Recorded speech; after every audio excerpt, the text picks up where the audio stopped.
Welcome back, motherfuckers. Today we talking black-eyed peas, and I don't mean the damn band.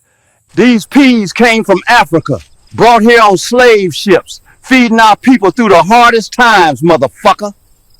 On plantations, black-eyed peas kept folks alive when nothing else would grow alongside okra, and that's why you'll find them together today. Protein, fiber, iron high, keeps your heart strong, lowers cholesterol, manages blood pressure, also fights diabetes, and keeps you regular. These peas fix nitrogen in the dirt. That means richer soil for everything else. Taking nitrogen from the sky and lightning to placing it in the soil, jackass.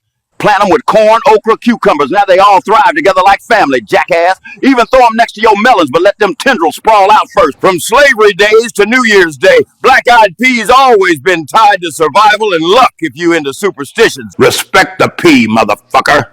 Been feeding us, healing us, and fixing soil for centuries.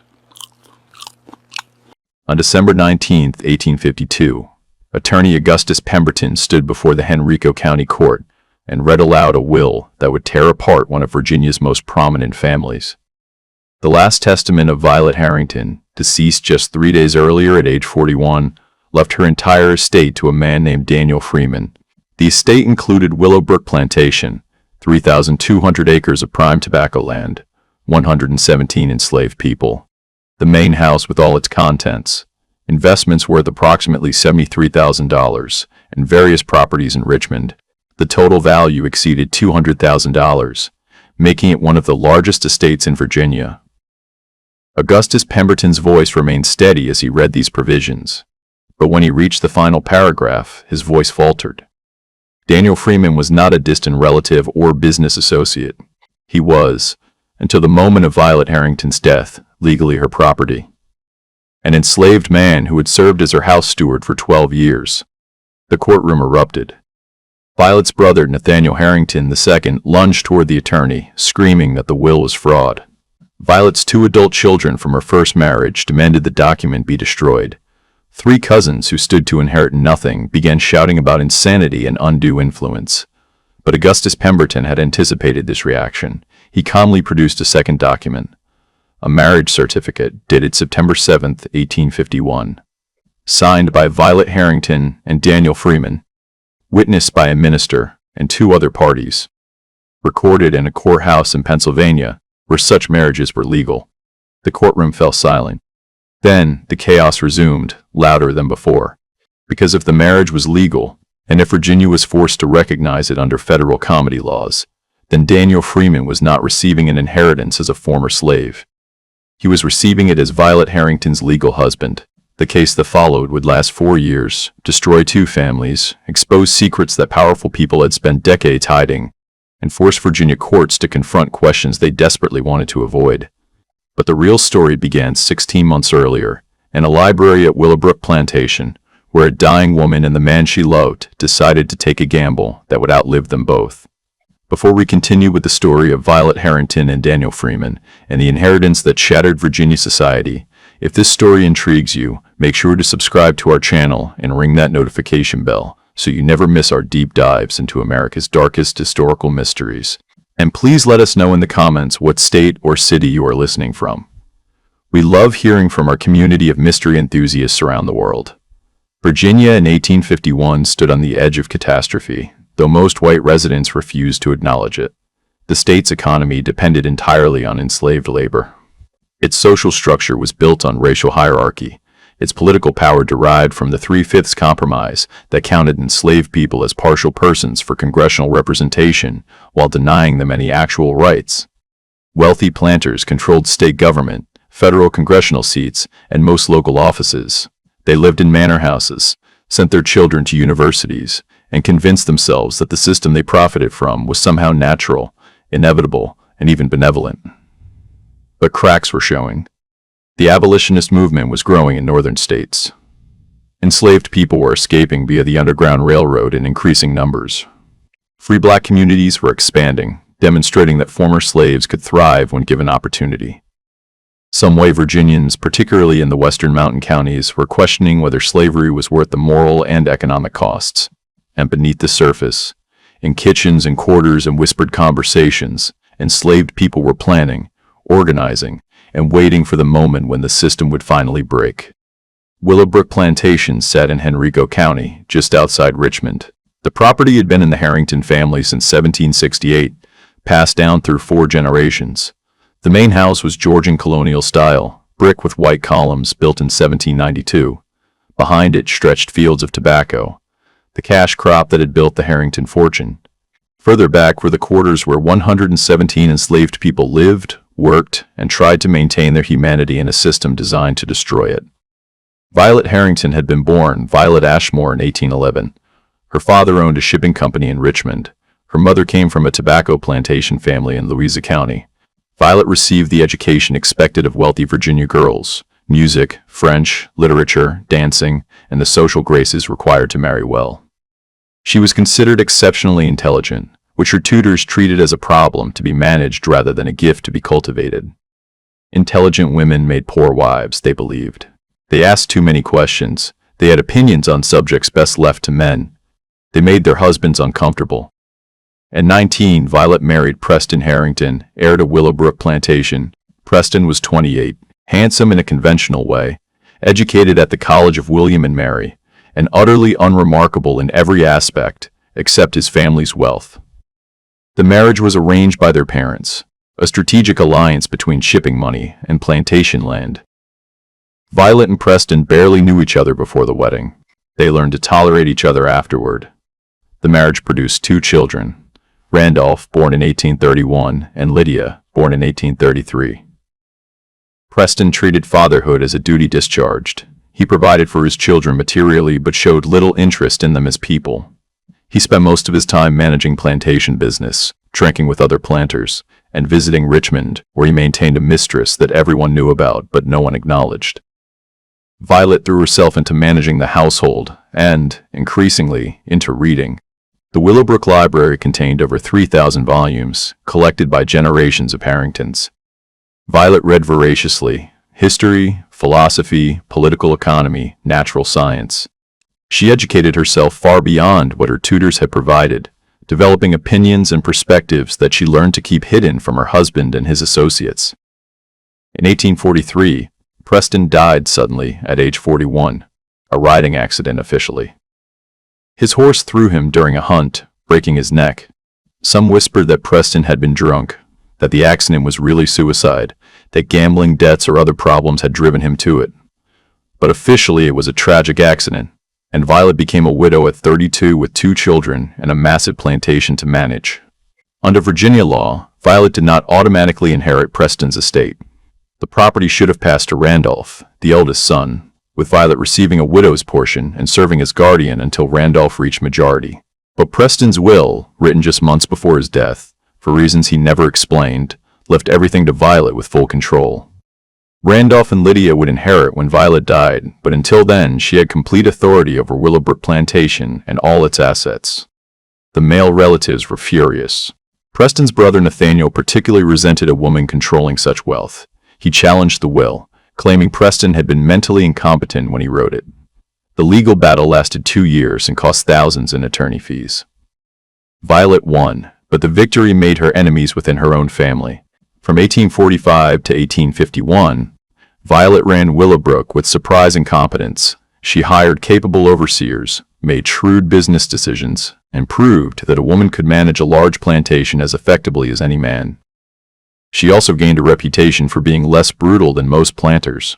She refused to use whipping posts, forbidden the separation of enslaved families, and generally treated the people she owned with marginally more humanity than was standard. This did not make her a saint. She still owned human beings. She still profited from their forced labor. But on the spectrum of Virginia planters, she was toward the less monstrous end. Daniel had arrived at Willowbrook in 1839 as part of an estate settlement. He was 17 years old, born enslaved on a plantation in Caroline County. His mother had been a house servant who taught him to read and write in secret, a crime under Virginia law, but one she committed anyway, because she wanted her son to have knowledge that might someday help him find freedom. His father was unknown, possibly the previous owner, possibly another enslaved man. Daniel never learned the truth. When he arrived at Willowbrook, Daniel was assigned to work in the tobacco fields. He was strong, intelligent, and careful never to draw attention. He survived by being competent enough to avoid punishment, but not so remarkable that he became valuable as specialized labor, which might mean being sold away from the only community he knew. In 1846, the Harrington house steward, an elderly man named Moses who had served the family for 50 years, died of a stroke.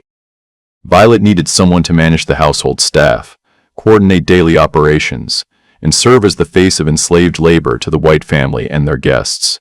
The position required intelligence, discretion, and the ability to navigate between two worlds, the quarters where enslaved people lived and the main house where white family conducted their lives.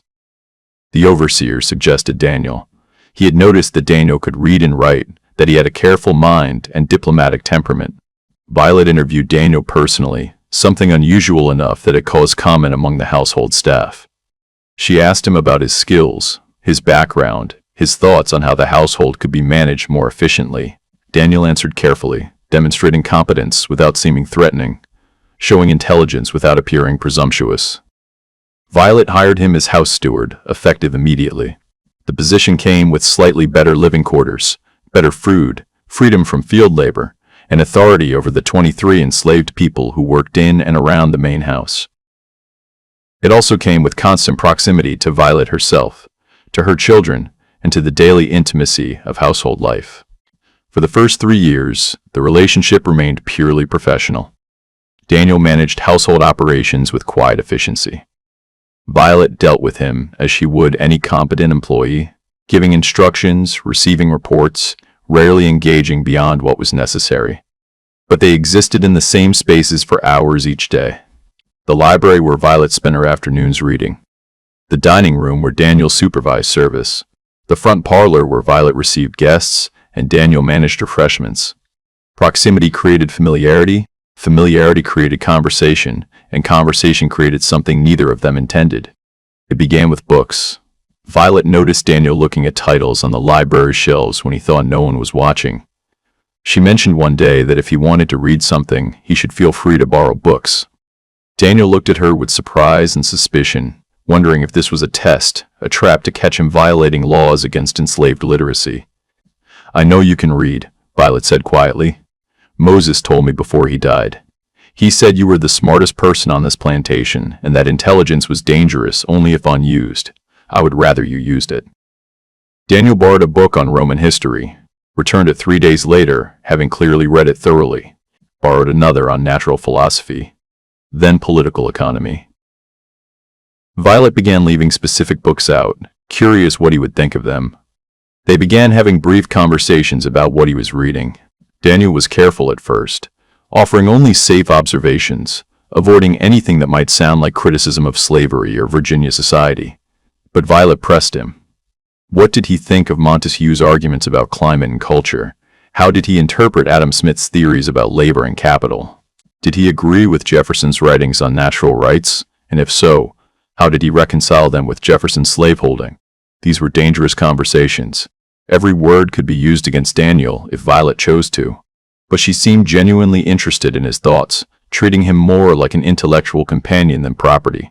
Daniel began taking risks, offering real opinions, engaging in actual debate. By 1849, they were spending an hour or more each day in conversation. Ostensibly, these were household management meetings, but they had become something else entirely. They discussed books, politics, philosophy, the future of Virginia, and the nation. They debated whether slavery could be reformed or must be abolished entirely. They analyzed the moral implications of owning human beings while claiming to be Christians. They talked about everything except the impossibility of their situation. Violet's children noticed the unusual closeness. Randolph, 18 years old in 1849 and preparing to enter the College of William and Mary, found it distasteful. His mother's reliance on an enslaved man's opinion seemed to him a sign of weakness, an inappropriate blurring of boundaries that should remain absolute. Lydia, 16 and more perceptive than her brother, saw something else. She saw her mother becoming animated in ways she never had with her father. She saw Daniel's careful mask slip occasionally to reveal genuine emotion.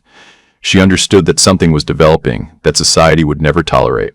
In September of 1849, Violet became ill. What started as a persistent cough developed into something more serious. Dr. Leonard Ashby, the family physician, diagnosed consumption, tuberculosis. At that time, it was a death sentence. Some people lingered for years. Others declined rapidly. There was no cure, only management of symptoms and hope for spontaneous remission. Violet received the diagnosis with characteristic composure. She asked about prognosis. Ashby estimated 2 to 4 years, possibly longer with careful management. She asked about treatment, rest, fresh air, nutritious food, avoidance of stress.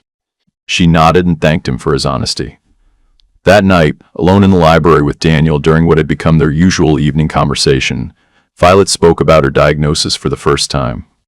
Dr. Ashby says I have perhaps 3 years, possibly less. Daniel, who had been arranging books on a shelf, stopped moving. He stood frozen for several seconds before turning to face her. I am sorry, miss. Are you? I should think my death would be a relief. One less owner in the world. It is not that simple. No, Violet agreed. Nothing is simple. They sat in silence for several minutes. Finally, Violet spoke again. I have been thinking about what happens after I die. The plantation will pass to Randolph. He is not a cruel person, but he is conventional. He believes in slavery completely, never questions it. I worry about what will happen to the people here under his authority. We will survive, miss. We always do. Survival is not enough. You deserve more than survival. Daniel looked at her directly for the first time in their conversation. What I deserve is not relevant to what I will receive, miss. What if it could be? What if I could arrange something before I die that would give you real freedom, real opportunity? How? You cannot free me. Virginia law requires freed slaves to leave the state within 12 months. And even if you did free me, what would that accomplish? I would have to leave everyone I know, go somewhere foreign, start over with nothing. What if there was another way? Over the following weeks, Violet outlined a plan that was audacious, probably illegal, and certainly scandalous. She would travel to Pennsylvania, where interracial marriage was legal.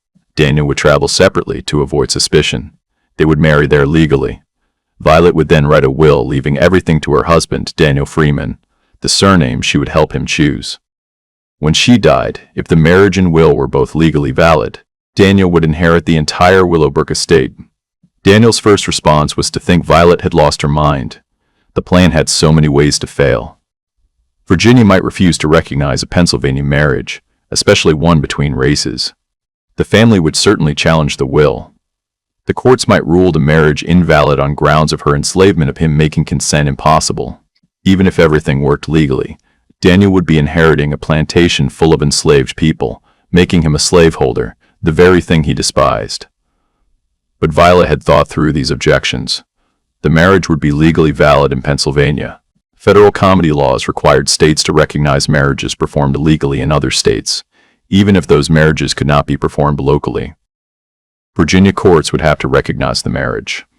The family could challenge the will, but if the marriage was valid, Daniel's inheritance rights as a husband superseded other claims. As for the moral problem of inheriting enslaved people, Violet proposed that Daniel would immediately begin manumitting everyone, a process that would take time but could be done. He could sell the plantation to finance relocating freed people who wanted to go north, or he could keep operating it as a paid labor farm, something almost unheard of in Virginia, but theoretically possible. Why? Daniel asked finally. Why would you do this? Violet looked at him for a long moment before answering. Because I have lived 40 years in this society and participated in its evil. I owned you. I own over 100 other people. I have profited from their forced labor. I cannot undo what I have done, but I can perhaps use my death to create some small justice. And because... She paused, then continued quietly. Because I have come to care for you in ways that I should not, but cannot help, not as property, not as an employee, as a person whose mind I admire, whose company I value, whose freedom I want to see more than I want my family's approval. You are speaking of feelings that are impossible, yes, illegal, certainly, Immoral by the standards of everyone we know, but true nonetheless. Daniel sat silent, processing this confession. Finally, he said, "I would be lying if I said I did not feel similarly. But feelings do not change reality. You are my owner. Any relationship between us is by definition exploitative because you hold all the power. Which is why we would marry in Pennsylvania, where I would have no power over you, where you would be legally free to refuse, where whatever we chose would be our choice, not one imposed by bondage." They debated the plan for weeks. Daniel saw all the ways it could fail, all the dangers it presented. But he also saw the opportunity it offered, not just for himself but for everyone at Willowbrook. If he inherited and freed them all, over 100 people would gain liberty. That was worth tremendous risk. In July of 1850, they made their decision. They would attempt it. The logistics were complex. Violet could not simply leave Virginia without explanation. She announced to family and friends that her health required travel to mineral springs in Pennsylvania, a common treatment for consumption. She would be gone several weeks, accompanied by her lady's maid Clara and 2 other servants for propriety. Daniel would need to be away from Willowbrook simultaneously, but without creating suspicion. Violet arranged for him to travel to Richmond on an extended errand purchasing household supplies, a task that could plausibly take a week. She provided him with travel papers identifying him as a trusted servant on plantation business. In late August of 1850, both left Virginia separately. Violet traveled north with her small entourage, stopping at various locations to maintain the appearance of a health journey. Daniel traveled to Richmond, then disappeared onto a northbound train using the travel papers Violet had provided. They met in Philadelphia on September 2, 1850. Violet had rented rooms in a boarding house using a false name. Daniel arrived separately, posing as a free black man traveling on business. For 3 days, they finalized their plan, consulted with an attorney Violet had hired to ensure the marriage would be legally sound, and prepared for what they were about to do. On September 7, 1850, at a small church in Philadelphia, Violet Harrington and Daniel Freeman were married. The minister was a Quaker with abolitionist sympathies who asked no questions about their backgrounds. The witnesses were 2 members of the local free black community whom Daniel had met through Underground Railroad contacts. The ceremony was brief, simple, and legally binding. They spent one night together as husband and wife in a Philadelphia hotel. It was the only night of their entire relationship where they existed on equal legal footing, where neither owned the other, where their connection was purely voluntary. They talked through the night about what they hoped to accomplish, what dangers lay ahead, and what their marriage meant. The next morning they returned to their respective roles. Violet resumed her identity as a wealthy Virginia widow. Daniel became her enslaved servant again. They traveled back to Virginia separately, maintaining the fiction that they had been in different places for different purposes. When Violet returned to Willowbrook in late September of 1850, she resumed her life as plantation mistress. Daniel resumed his position as house steward. Nothing outwardly changed. But everything was different. Violet immediately contacted attorney Augustus Pemberton in Richmond.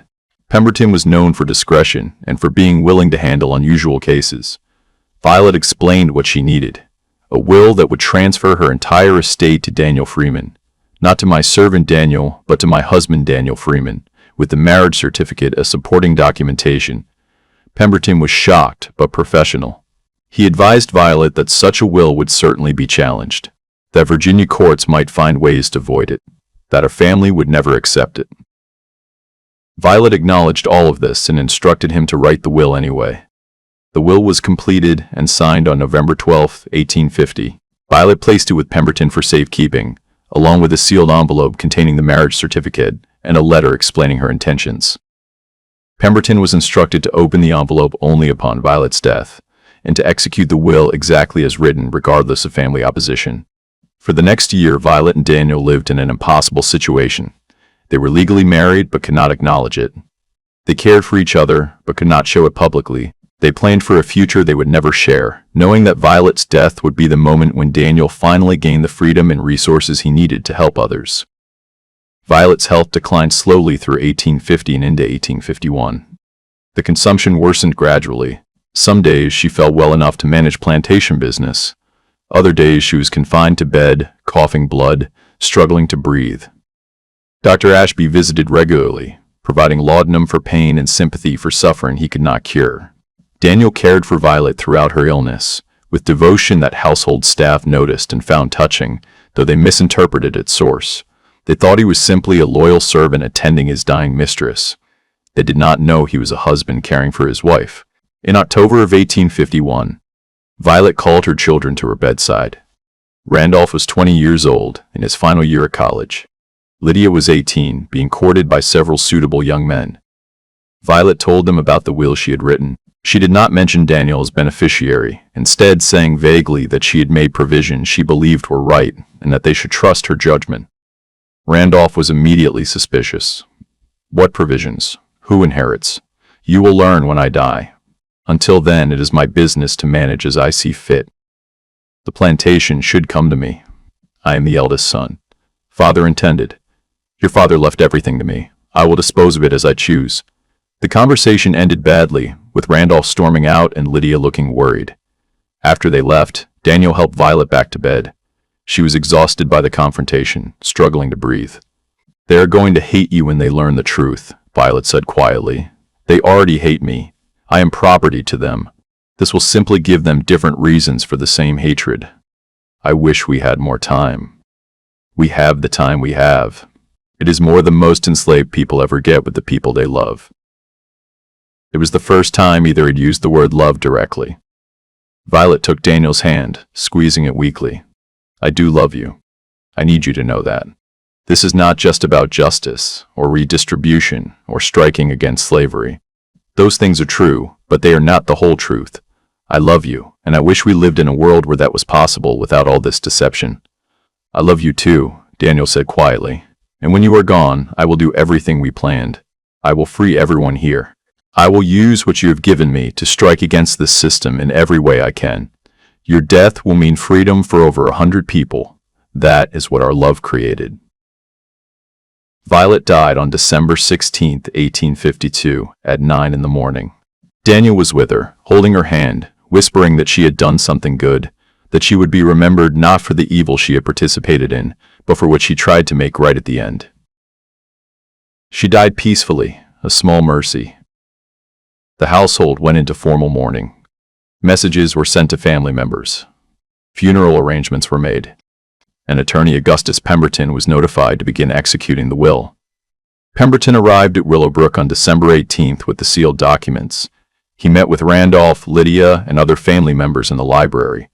He opened the envelope Violet had left with him and read aloud the letter explaining her intentions. The letter was direct. Violet acknowledged that what she had done would seem incomprehensible to her family.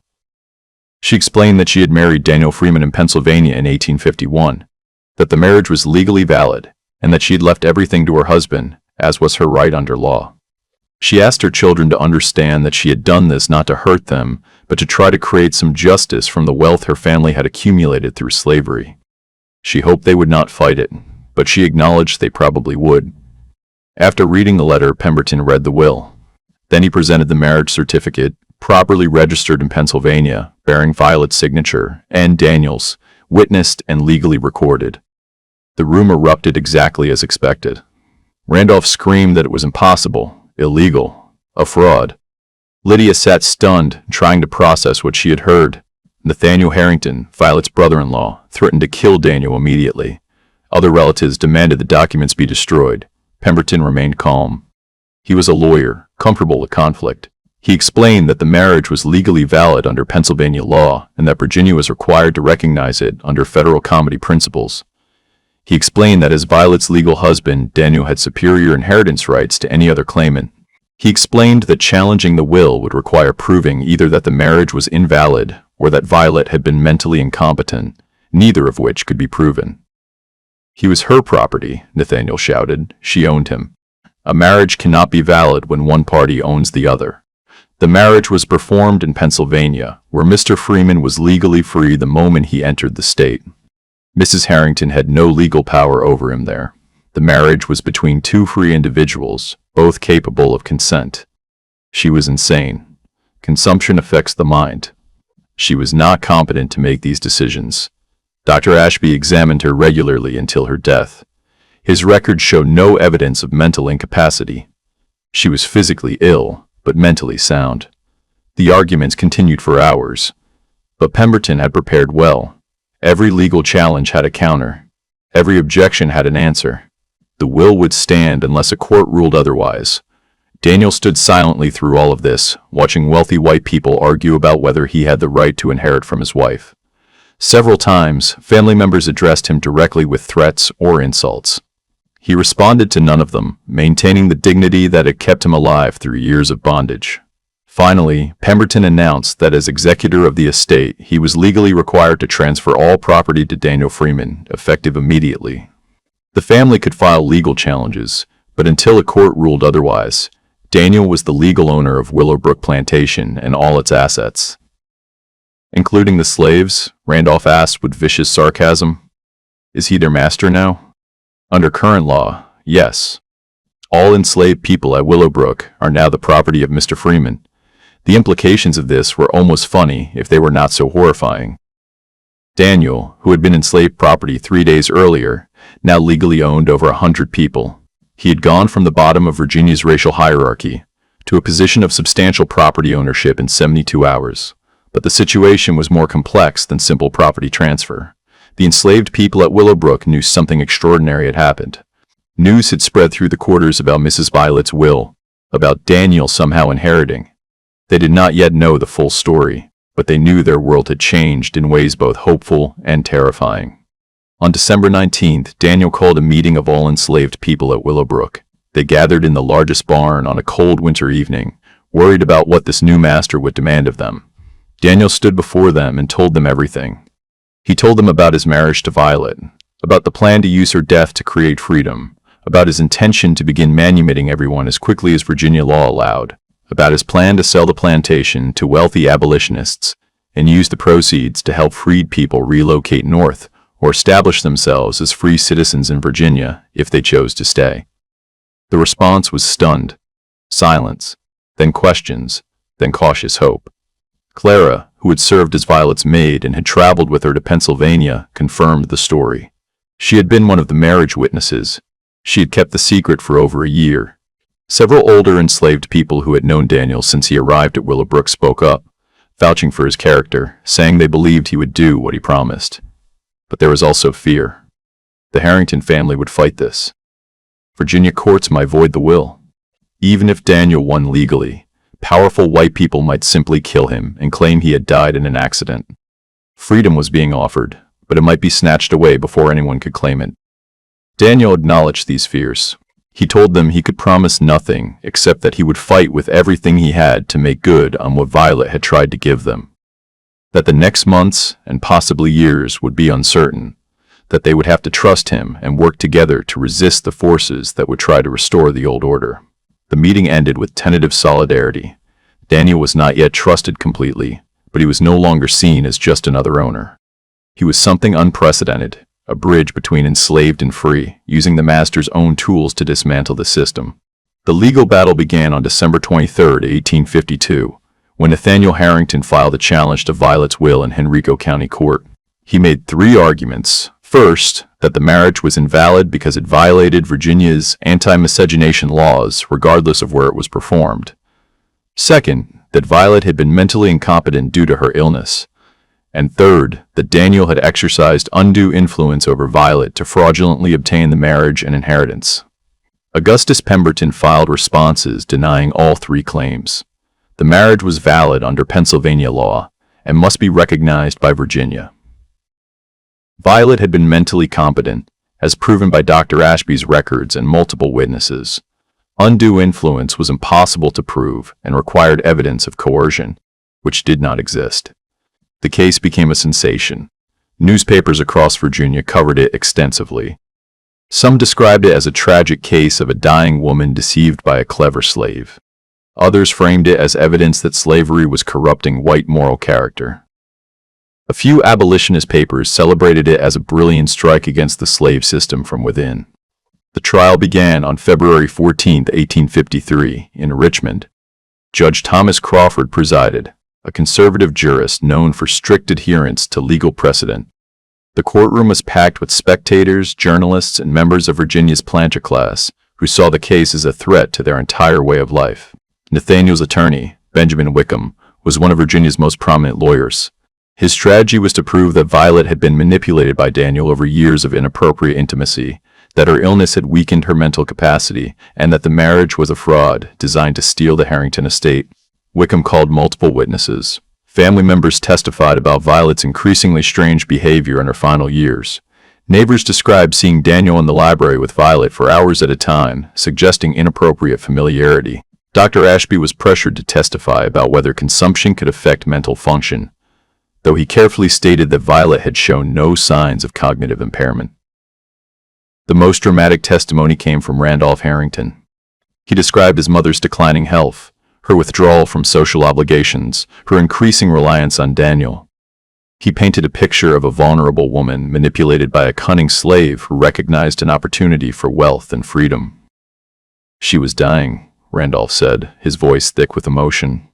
"She was weak, in pain, desperate for comfort. He took advantage of that vulnerability. He made her dependent on him emotionally and then convinced her to marry him and give him everything. It is the worst kind of exploitation." Under cross-examination, Pemberton dismantled Randolph's testimony.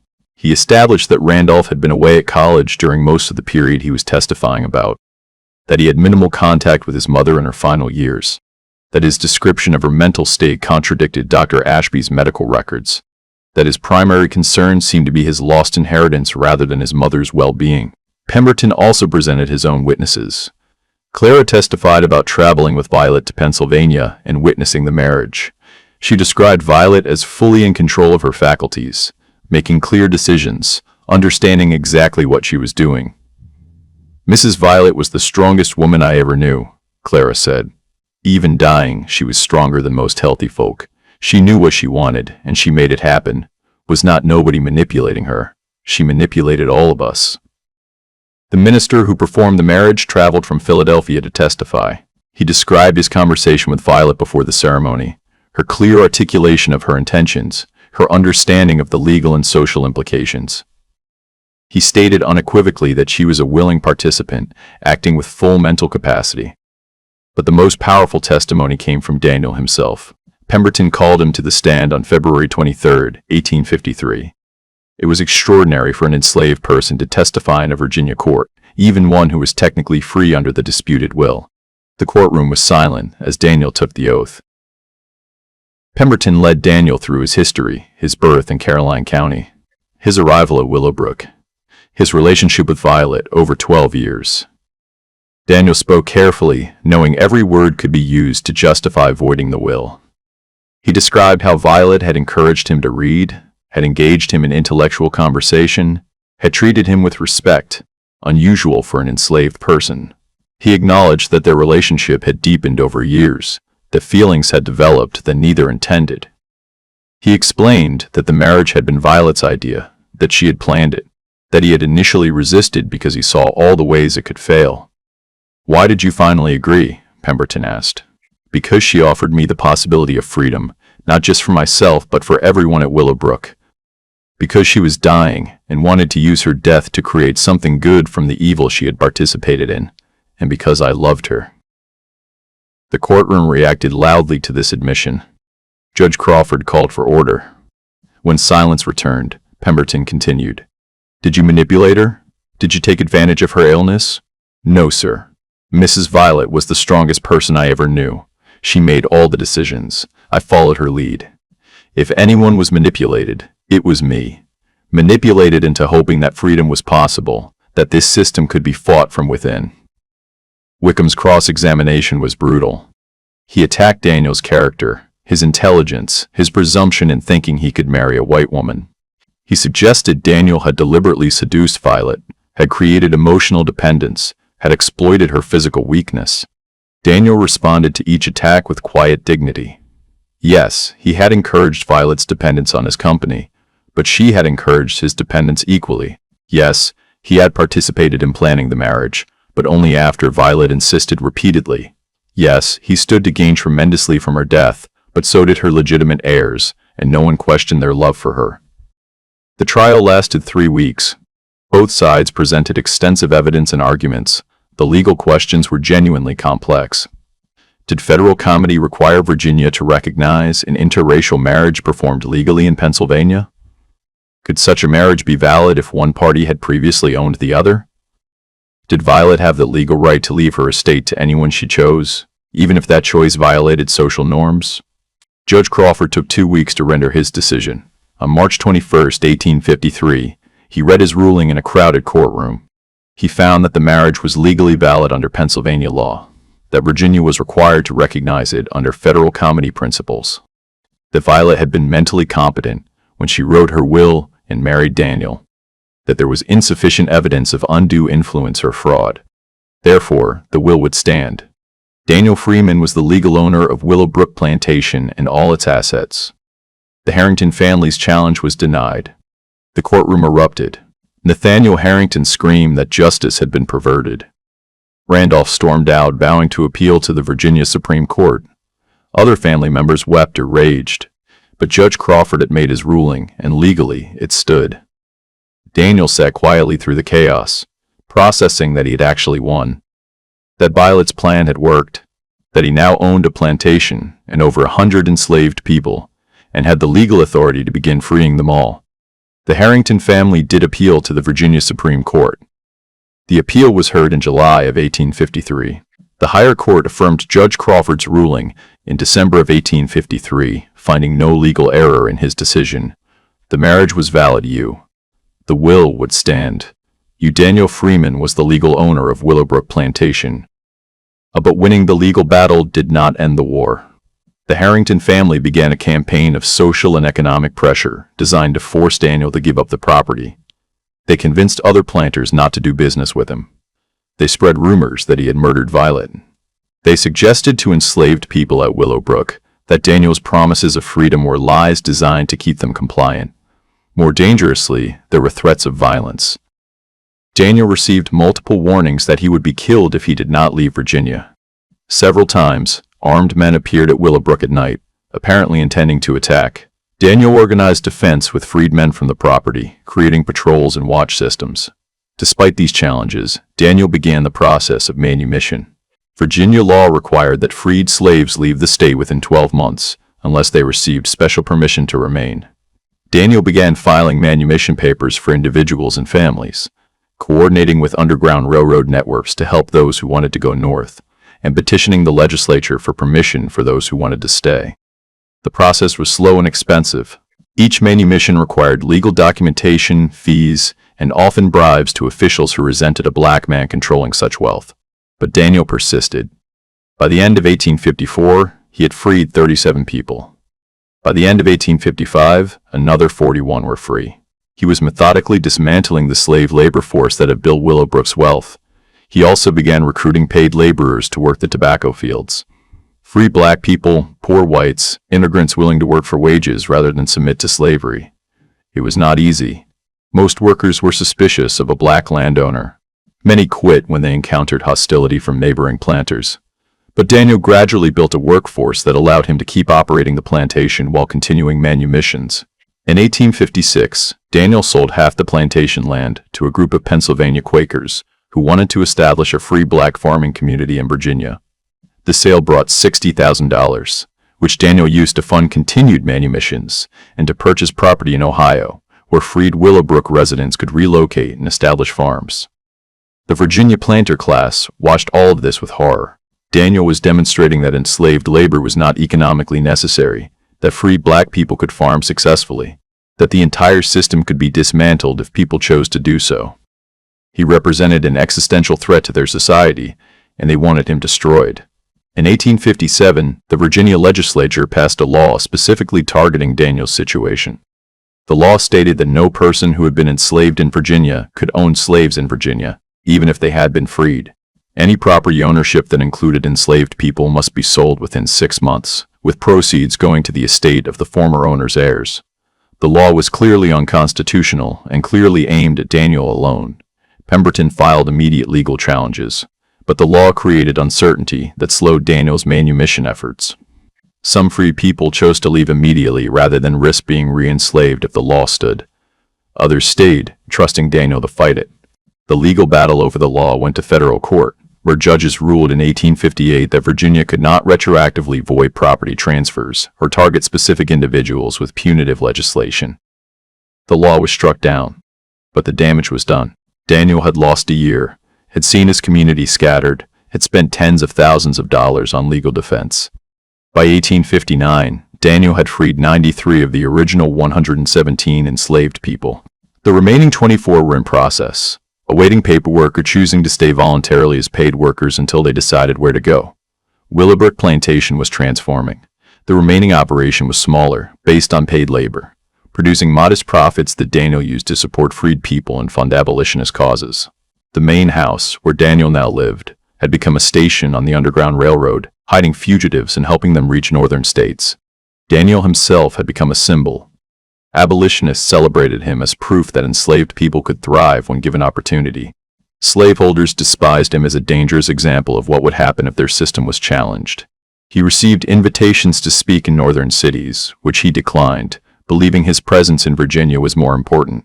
He received death threats weekly, which he took seriously but did not let stop his work. In April of 1860, Daniel married again. A free black woman named Grace Hammond, daughter of freed people from Maryland, who had come to Virginia specifically to work with Daniel. Their marriage was public, legal in Virginia because both were free, and celebrated by the freed Willowbrook community. They were both 38 years old. They had found each other through shared commitment to destroying slavery from within. When the Civil War began in April of 1861, Daniel immediately offered Willowbrook as a resource for the Union cause. He provided food, supplies, and refuge for escaped slaves.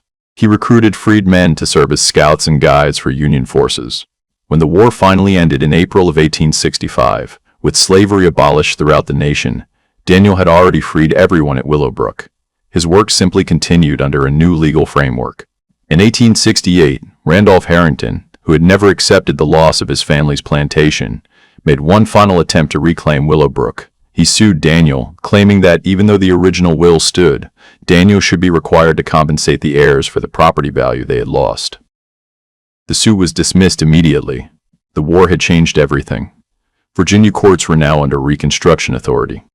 Black landowners were protected by federal law. Randolph had no standing and no chance. Daniel lived until 1891, dying at age 69 of natural causes. He had spent 40 years as a free man, 39 of those years as a landowner and community leader. He and Grace had 6 children, all born free, all educated, all becoming teachers, ministers, and business owners in Virginia's free black community. Willowbrook Plantation was divided among their children when Daniel died. The land that had been worked by enslaved labor for over 100 years became the foundation for a free black farming community that thrived into the 20th century. The main house was converted into a school for black children in 1896. The Harrington family never recovered from the scandal. Nathaniel died in 1863, bitter and bankrupt. Randolph moved to Texas after the war and died in 1879 without having spoken to his sister Lydia in 20 years. Lydia, who had always been more perceptive than her brother, made peace with what her mother had done.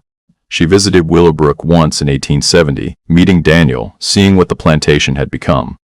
She told him she understood now what her mother had been trying to accomplish, that she wished she had supported it rather than remaining silent. In 1937, a historian researching Reconstruction in Virginia discovered the court records of Harrington versus Freeman and the extraordinary story behind them. She interviewed Daniel's surviving children and grandchildren, gathered documents, and published an article describing what she called the most remarkable case of resistance to slavery from within the system. The article brought renewed attention to Violet and Daniel's story. Some historians celebrated it as brilliant strategic resistance. Others criticized it as too individualistic, arguing that it did not challenge the system broadly enough.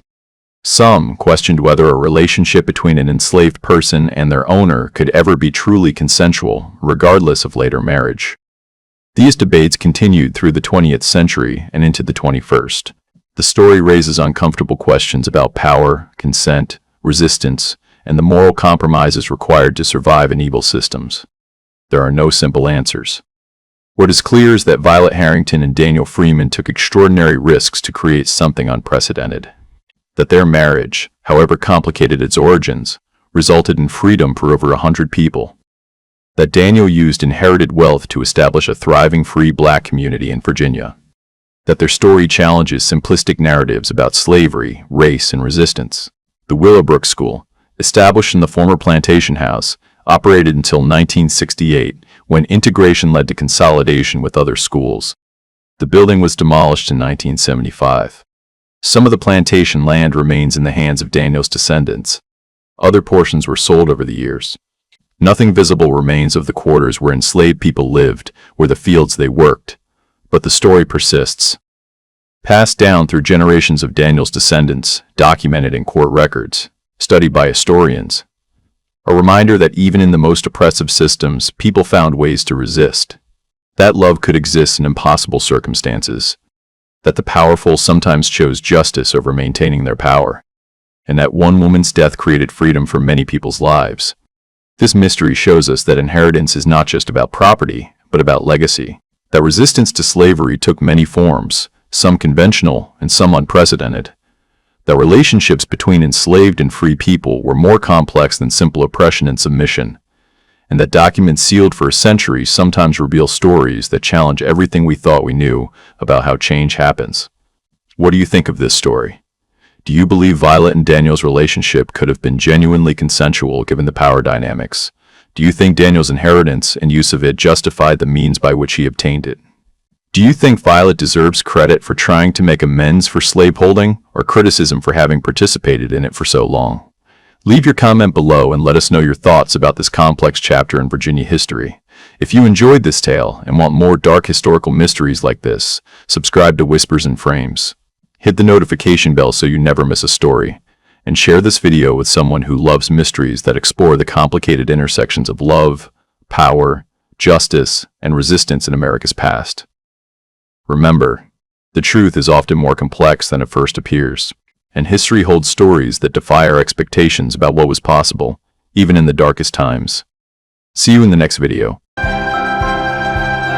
On the morning of March 15th, 1854, a physician named Dr. William Ashford rode his carriage through the iron gates of Magnolia Grove Plantation in Warren County, Mississippi, expecting to attend to his usual patient, the plantation's aging mistress who suffered from persistent respiratory ailments.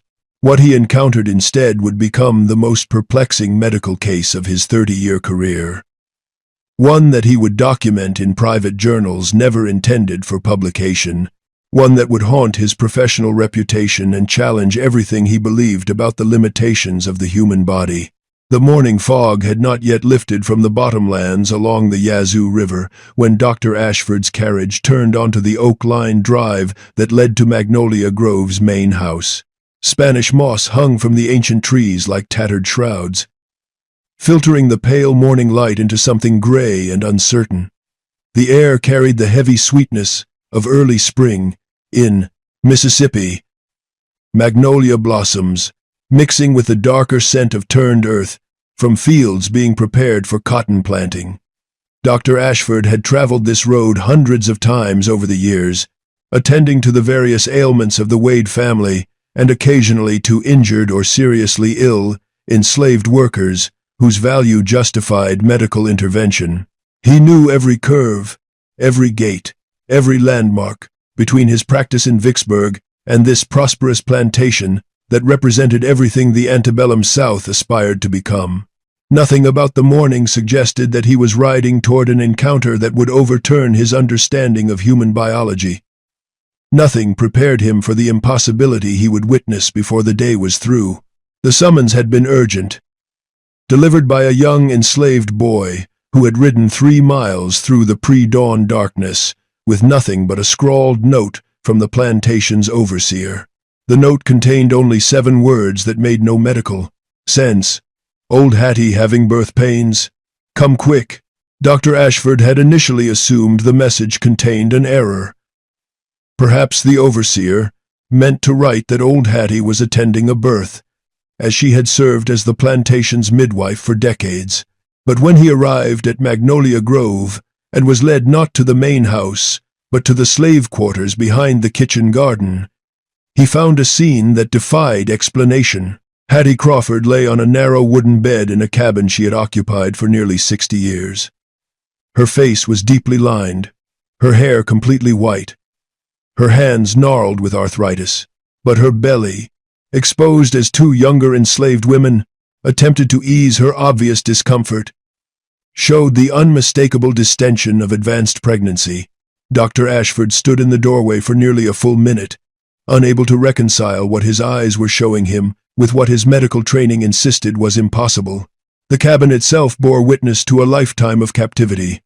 Its walls were rough-hewn timber, darkened by decades of smoke from the small fireplace that provided the only heat in winter. A wooden crucifix hung above the bed, carved by skilled hands from local Cyprus. Its Christ figure worn smooth by years of reverent touching. On a small shelf near the single window sat three objects of obvious personal significance: a chipped ceramic bowl painted with blue flowers, a piece of quartz crystal worn smooth as if handled constantly over many years, and a small bundle wrapped in faded cloth that Dr. Ashford would later learn contained a lock of hair from each of Hattie's 11 children, collected before they were sold away to fates she would never know. The two women attending Hattie moved with practiced efficiency, but their faces showed the same confusion that Dr. Ashford felt. One was mopping Hattie's brow with a damp cloth, while the other prepared a basin of warm water for what they assumed would be necessary. Neither spoke as the doctor entered, but their eyes asked the questions their voices could not. Is this possible? How can this be happening? What are we supposed to do now? Hattie herself seemed beyond concern about impossibilities. Her eyes were closed, her breathing deep and rhythmic in the pattern of a woman who had given birth many times before, and knew how to manage the pain through practiced technique. Whatever supernatural explanation might eventually be offered for her condition, in this moment she was simply a woman doing what countless women had done before her, enduring the ancient agony of bringing new life into the world. This woman, according to the plantation records he would later examine, had been born in 1782 on a tobacco farm in Virginia. She had been sold 3 times before arriving at Magnolia Grove in 1809 as part of a lot purchase that included her mother, her aunt, and 7 other enslaved people. She had given birth to 11 children during her fertile years, the last in 1823. When she was 41 years old, that child, a daughter named Pearl, had been sold away in 1831 and never seen again. Dr. Ashford would spend weeks after this day researching Hattie's history, driven by a professional need to understand what he had witnessed. He obtained access to bills of sale, plantation ledgers, and the testimony of elderly enslaved people who remembered her arrival at Magnolia Grove as a young woman. The picture that emerged was of a life marked by extraordinary endurance and repeated loss.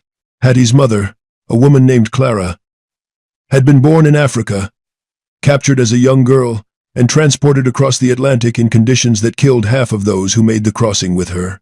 Clara had never fully mastered English, communicating in a mixture of her native tongue and broken phrases that her children learned to understand through necessity. She had passed to Hattie certain traditions and beliefs, herbal knowledge and spiritual practices that blended African traditions with the Christianity that slaveholders imposed on their human property. Clara died in 1817, worn out by decades of labor, and was buried in the unmarked corner of Magnolia Grove, where enslaved people were interred without ceremony or memorial. Hattie's 11 children had come over a span of 22 years. Their fathers a mixture of enslaved men she had chosen when choice was possible, and white men whose attentions she could not refuse. The first, a son named Jacob, was sold when he was 12 years old to pay debts incurred by a previous owner. The second and third, twin girls named Ruth and Rebecca, survived only to age 5 before fever claimed them both in a single terrible week. The 4th through 9th children, 4 boys and 2 girls, grew to working age and were sold at various times between 1815 and 1828 to buyers from Alabama, Louisiana, and Texas. The 10th child, a boy named Samuel, had been beaten to death by an overseer in 1826 for refusing to whip another enslaved man. And Pearl, the 11th and last, beautiful and defiant at 15 years old, had been sold specifically because the young Cornelius Wade, then recently widowed and recently married to his second wife, had shown too obvious an interest in her. Hattie had mourned each loss in the only way available to her, by continuing to exist, by performing the labor required of her, by keeping alive whatever memory she could hold in a heart that had been broken and healed and broken again more times than any heart should have to endure. She had long since accepted that motherhood for an enslaved woman meant creating life only to watch it taken away, building love only to have it sold to strangers who would use and abuse, and eventually discard the precious souls she had carried and nursed and tried to protect.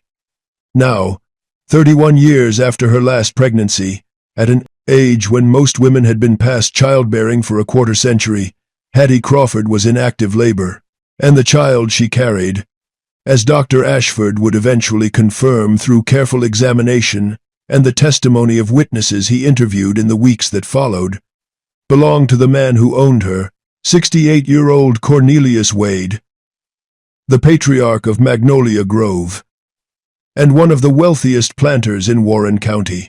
Welcome to Whispers in Frames, where we uncover the forgotten stories that mainstream history tried to bury. What you are about to hear is not fiction. It is a documented account, pieced together from medical records, plantation ledgers, court testimonies, and private correspondence discovered in archives across Mississippi and Louisiana. The story of Hattie Crawford challenges everything we think we know about age, fertility, power, and the unspeakable intimacies that existed within the institution of slavery. Before we continue, make sure to subscribe and hit that notification bell so you never miss another dark chapter of American history. Now, let us return to that cabin in 1854, where an impossible birth was about to reshape the future of an entire dynasty. Cornelius Wade had built Magnolia Grove from nothing. His father, a failed shopkeeper from Charleston, had died penniless in 1802, leaving behind a widow and 3 children with no prospects. Cornelius, the eldest at 14, had worked on the docks of New Orleans for 3 years, saving every cent until he could purchase 50 acres of untamed Mississippi land in 1805. By 1820, through a combination of ruthless business practices, strategic marriages, and the systematic exploitation of enslaved labor, he controlled over 4,000 acres and owned 118 human beings. The young Cornelius had arrived in Mississippi during the Great Land Rush that followed the Louisiana Purchase and the defeat of Native American resistance in the region. He had been hardened by years of brutal dock work, scarred by childhood poverty, and utterly determined to become the kind of man his father had failed to be. He had no education beyond basic literacy and arithmetic, but he possessed a natural cunning for business and a willingness to do whatever was necessary to accumulate wealth and power. His first land purchase had been a swampy tract that other settlers considered worthless, infested with mosquitoes and subject to flooding during the wet season. But Cornelius had recognized the potential of the rich alluvial soil beneath the standing water. He had spent 3 years draining the land with the labor of 5 enslaved people he had acquired through a combination of purchase and trade, working alongside them in the brutal conditions until the mosquito-borne fevers nearly killed him twice. When the land was finally ready for cultivation, he planted cotton and watched it grow tall and heavy with the white gold that was making Mississippi planters wealthy beyond imagination. By the time he married Elizabeth Thornton in 1812, Cornelius had already earned a reputation as one of Warren County's most ruthless and successful young planters. Elizabeth brought connections to established Natchez society and a modest dowry that Cornelius immediately invested in more land and more enslaved people. She was a quiet, pious woman who accepted her husband's frequent absences and obvious liaisons with enslaved women as the unfortunate but unavoidable behavior of men of his class. She bore him 2 sons, William in 1813 and Robert in 1814. Before dying of childbed fever with their 3rd pregnancy, Cornelius mourned Elizabeth for exactly 6 months before beginning his courtship of Margaret Collins, the daughter of a prominent Vicksburg merchant whose business connections promised access to credit and markets that would fund the next phase of Magnolia Grove's expansion. Margaret was more spirited than Elizabeth had been, more demanding of her husband's attention, more willing to challenge his authority in domestic matters. Their marriage was stormy but productive, yielding 3 daughters and a son over 11 years before yellow fever swept through the region in 1836 and claimed Margaret, along with dozens of others. It was during his second widowhood that Cornelius's relationship with Hattie Crawford became something more than the casual exploitation that characterized most interactions between masters and enslaved women. The exact circumstances of its evolution remain unclear, lost in the silence that both parties maintained throughout the decades that followed. But witnesses from that period, enslaved people whose testimony was recorded after the war, spoke of a connection that seemed to transcend the brutal inequalities of their positions. Cornelius visited Hattie's cabin not just for physical satisfaction but for conversation, for company, for something that might, in any other context, have been called companionship. His first wife, Elizabeth Thornton, had given him 2 sons before dying of childbed fever in 1814. His second wife, Margaret Collins, bore him 3 daughters and a third son before succumbing to yellow fever in 1836. His third wife, Caroline Beaumont, was 32 years his junior when they married in 1840. She had produced no children despite 14 years of marriage, a failure that had become the subject of whispered speculation throughout Warren County society. Caroline, now 46, had long since accepted her barrenness as God's judgment, though for what sin she could not say. She managed the household with cold efficiency, overseeing the domestic slaves with an attention to detail that bordered on obsession.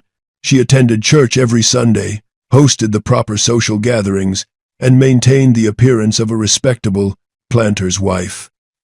But her position in the Wade family hierarchy had grown increasingly precarious as the years passed without an heir from her womb. Cornelius Wade's surviving children from his previous marriages had scattered like seeds in hostile soil. His eldest son, William, had died in a duel over a gambling debt in 1842. His second son, Robert, had moved to Texas in 1845 and severed contact with the family after a dispute over inheritance.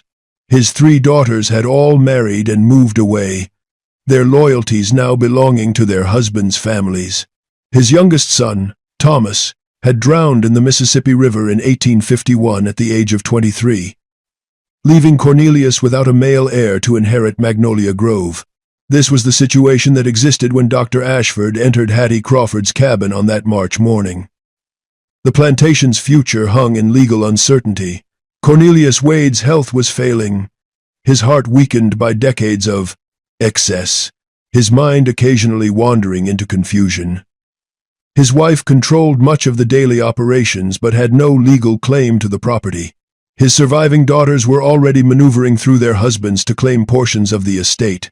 And somewhere in the legal machinery of Mississippi's inheritance laws, the enslaved people of Magnolia Grove faced the very real possibility of being sold and scattered to settle debts and satisfy competing claims.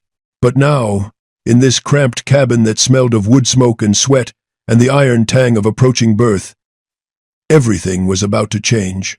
Dr. Ashford knelt beside the bed and conducted the examination that would confirm what everyone already suspected. Hattie Crawford was fully dilated. The baby was positioned correctly. Despite her advanced age and the apparent impossibility of her condition, she was about to give birth. "How is this possible?" Dr. Ashford asked, more to himself than to anyone present. "I have attended hundreds of births. I have studied the medical literature. Women simply do not conceive at 71 years of age.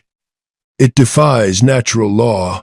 One of the younger women attending Hattie, a woman named Dinah who served as the plantation's current midwife, met the doctor's eyes with an expression that contained layers of meaning he could not fully interpret.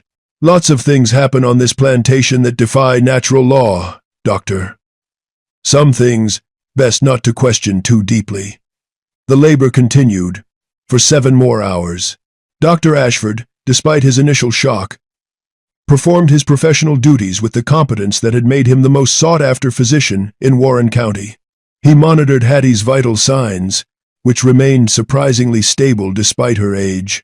He administered small doses of laudanum to ease her pain, though Hattie refused more than minimal relief, insisting she wanted to be fully present for what she clearly believed would be her final act of creation. He prepared for the complications he expected: hemorrhaging, cardiac failure, obstructed delivery, but none materialized. At approximately 4 o'clock in the afternoon, Hattie Crawford delivered a healthy boy.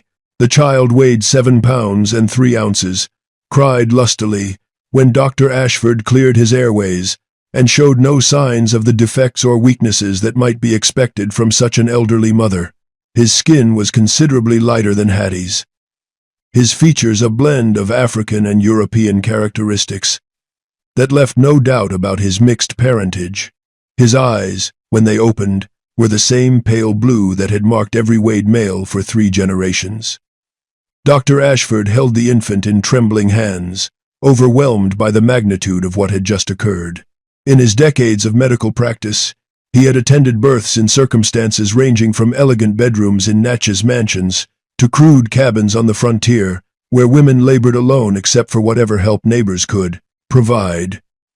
He had seen miraculous survivals and heartbreaking losses, had welcomed healthy children into the world, and had sadly recorded the deaths of mothers and babies when complications proved insurmountable.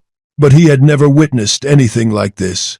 A birth that should have been impossible according to every principle of medical science, yet had proceeded with the normalcy of any other delivery he had attended. The baby, once cleaned and swaddled by the attending women, was placed in Hattie's arms. Despite her exhaustion, despite the ordeal she had just endured at an age when most women struggled simply to survive from day to day, Hattie's face transformed with an expression that Dr. Ashford would remember for the rest of his life. It was joy, unmistakably, the pure and uncomplicated joy of a mother meeting her child for the first time. But beneath the joy was something else, something that might have been called recognition or perhaps anticipation, as if this moment was one she had been waiting for without knowing that she waited. She held the baby with practiced ease, positioning him for nursing with the automatic competence of a woman who had performed this action 11 times before. The infant latched without difficulty, his small hands pressing against her skin, his eyes fixed on her face with an intensity unusual in a newborn. The room fell silent as mother and child completed the ancient ritual of first feeding, the attending women watching with tears streaming down their faces. Dr. Ashford standing frozen by the doorway, all of them understanding that they were witnessing something that transcended ordinary experience. When Cornelius Wade was informed of the birth, he was sitting in his study reviewing quarterly production reports with his overseer, a hard man named Samuel Jennings, who had managed Magnolia Grove's workforce for 15 years. According to Jennings' later account, given during legal proceedings that would consume the following 2 years, Wade received the news with no visible emotion. He set down his pen, folded his hands on the desk, and sat in silence for nearly 5 minutes before speaking. "The child will be named Marcus. He will be raised in the house. See that appropriate arrangements are made." Jennings had been aware of Wade's relationship with Hattie Crawford. Everyone on the plantation knew, though no one spoke of it openly. It had begun decades earlier, during Wade's first widowhood, and had continued sporadically through his subsequent marriages. Hattie had been young then, perhaps 30 years old when the relationship first began, considered beautiful among the enslaved population, skilled in domestic work, and possessed of a quiet dignity that had apparently attracted the young widower's attention. But the continuation of such a relationship with a woman in her 70s, and the resulting pregnancy, suggested something beyond mere physical attraction. It suggested a connection that had endured for nearly 4 decades, outlasting 2 wives and countless other liaisons that were common practice among men of Wade's position. Jennings had heard rumors of Wade visiting Hattie's cabin late at night even in recent years, but he had dismissed them as impossible, the kind of salacious gossip that enslaved people invented to make sense of their circumstances. The baby's existence proved those rumors had been true all along. Caroline Wade's reaction to the news was considerably more dramatic. According to testimony later provided by household servants, she received the information while taking tea in the parlor with 2 visiting neighbors, Mrs. Adelaide Forsyth and Mrs. Helena Blackwood, both prominent members of Warren County society. Caroline's face drained of color. Her teacup slipped from her fingers and shattered on the floor, and she excused herself with a murmured apology before retreating to her private chambers, where she remained for the next 3 days, refusing food and admitting no visitors except her personal maid. The visiting ladies departed shortly after Caroline's withdrawal, their carriage barely out of sight, before they began composing the letters that would spread news of the scandal throughout Warren County's social network.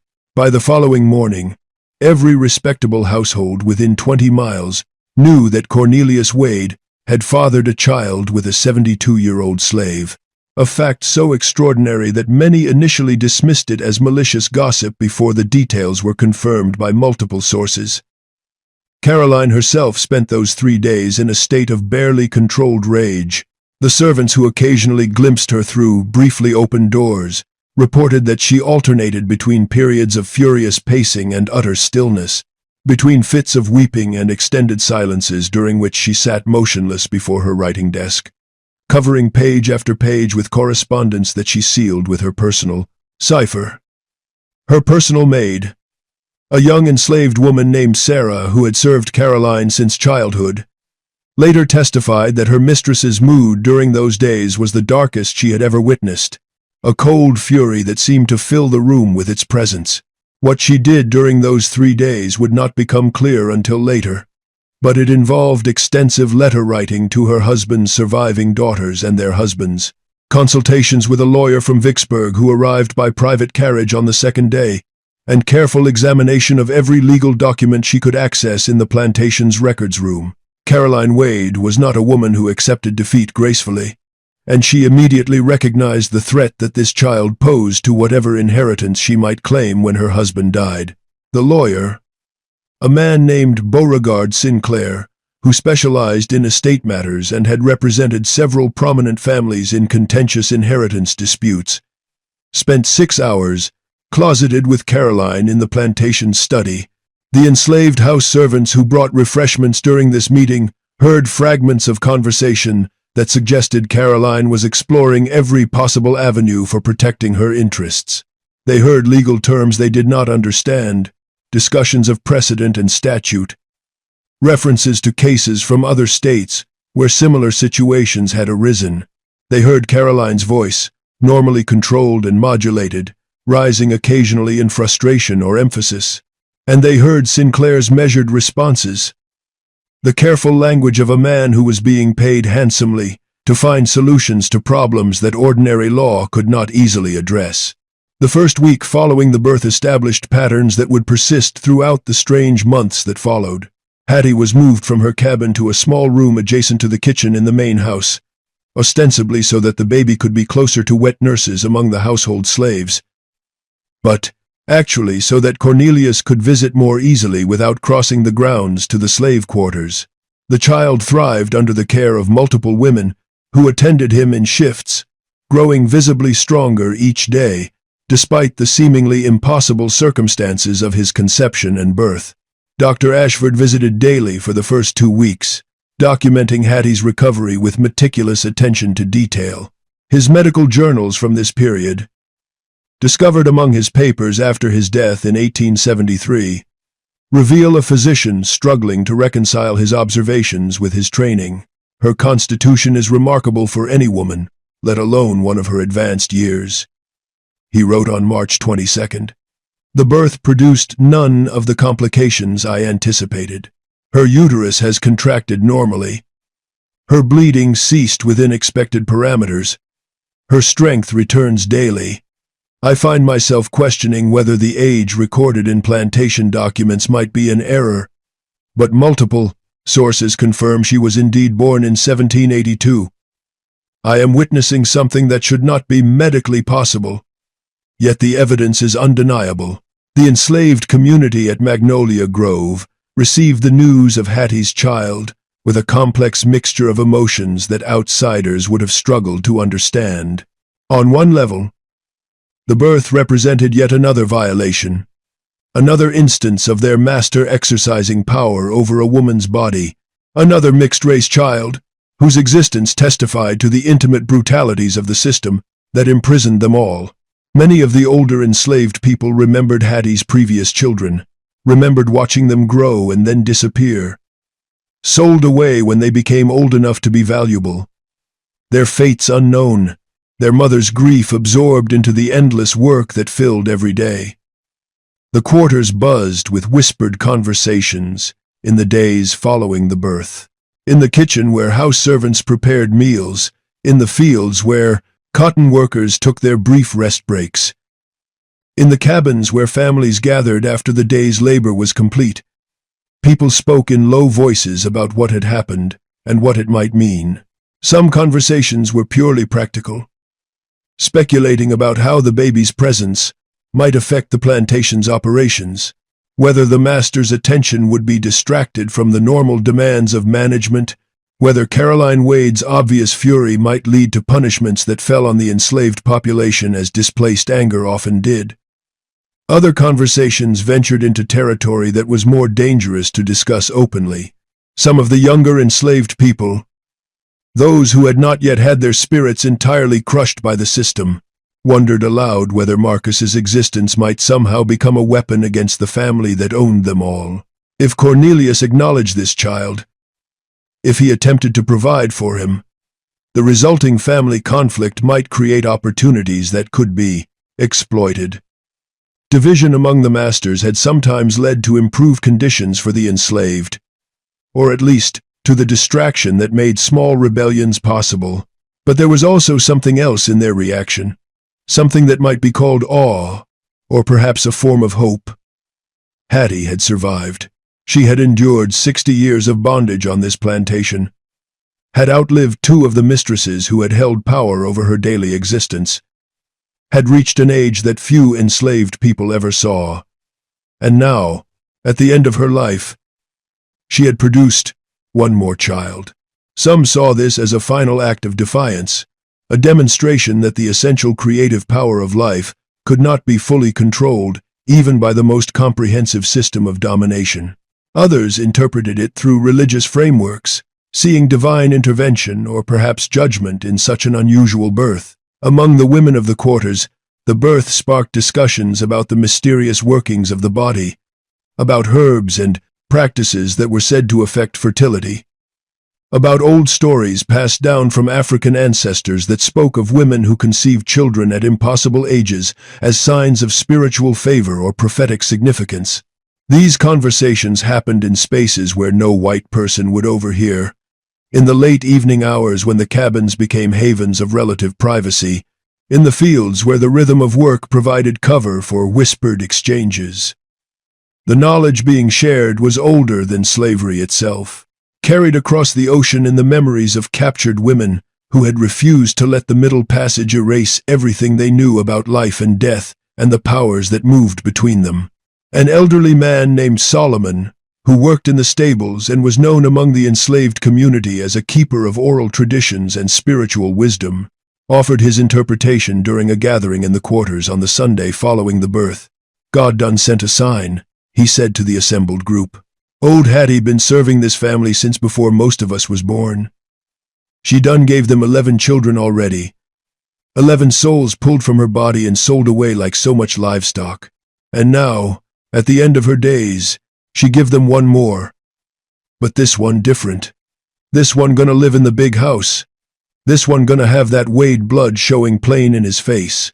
This one gonna be there when the old master dies, looking just like him, reminding everybody what really happened here all these years." Solomon's words carried weight because he was believed to possess spiritual sight, the ability to perceive truths that remained hidden from ordinary eyes.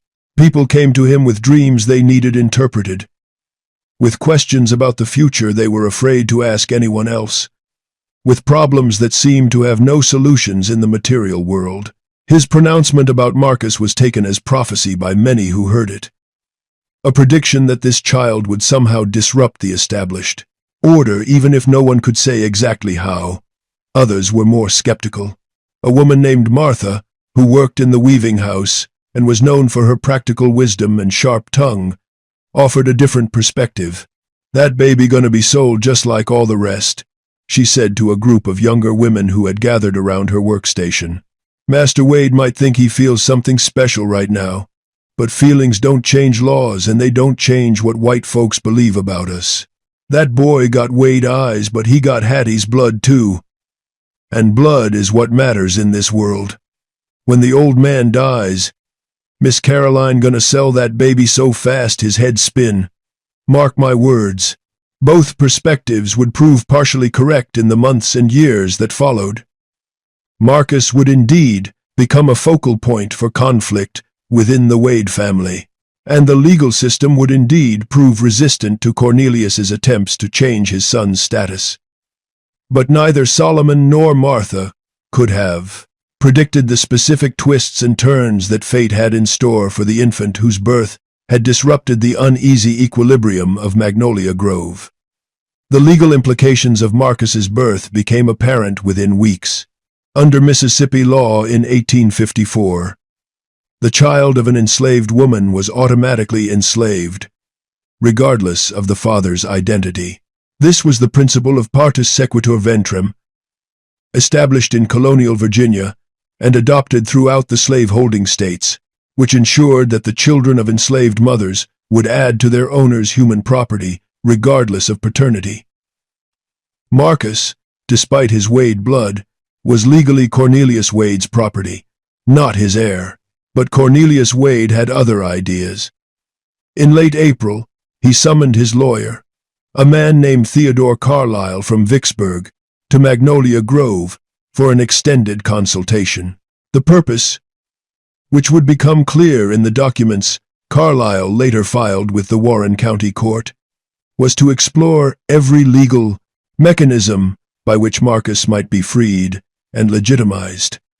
The obstacles were formidable.